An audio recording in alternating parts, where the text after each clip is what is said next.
I think part of it is and I often say when I was a little girl and people would ask me what I wanted to do when I grew up, I was really envious of the kids that knew that one thing. And I could never do that. I'd say I want to be something, but I always knew in my heart, it's like, well, why can't I be everything? Why can't I do anything? Why do I have to pick one thing? So that's kind of been my life.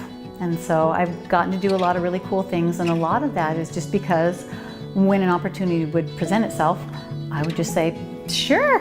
Why not? And so I did. I did get to spend a couple of years living up north of the Arctic Circle in a little village called Kotzebue. And it was pretty cool. It was an awesome experience. And I came home appreciating the culture that we have here in a different way because of getting to experience another culture for a couple of years. And it was completely different than what we have here.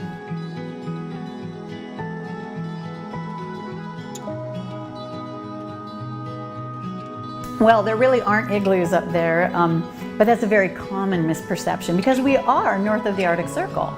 They're just good people and very welcoming, and they just embraced me as a part of them, and I still have my little Eskimo Nana. And I do have to tell you one story though. When I lived there, I found a stray cat, and he was pure white, and it seemed obvious to name him the Inuit word for snow, right?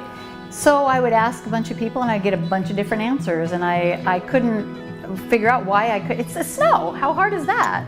Well, come to find out, there's different words for different types of snow. I didn't know that. And then I couldn't decide which one I liked, so I just named him Casper, after the friendly ghost, because he was all white. What I tend to do generally is I work with just a couple of clients at a time. And I don't know if I'd go so far as to say it's like a concierge type of real estate, but in my heart, that's what I want to give them, because I want them to know I'm there for them anytime, above and beyond just the transaction itself. When you're selling your home, that can be a very emotional thing, and I get that. A home is such a big part of your life, and maybe it's a place you've been for years and you've raised your kids.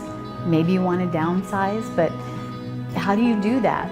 After 30 or 40 years of accumulation, and you just knew that was a house filled with love.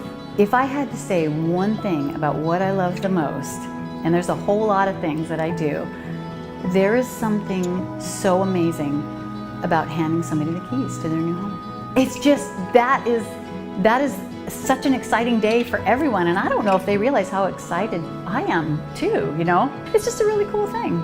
And you've kind of been through the trenches together by the time you get to that point, and it's pretty awesome.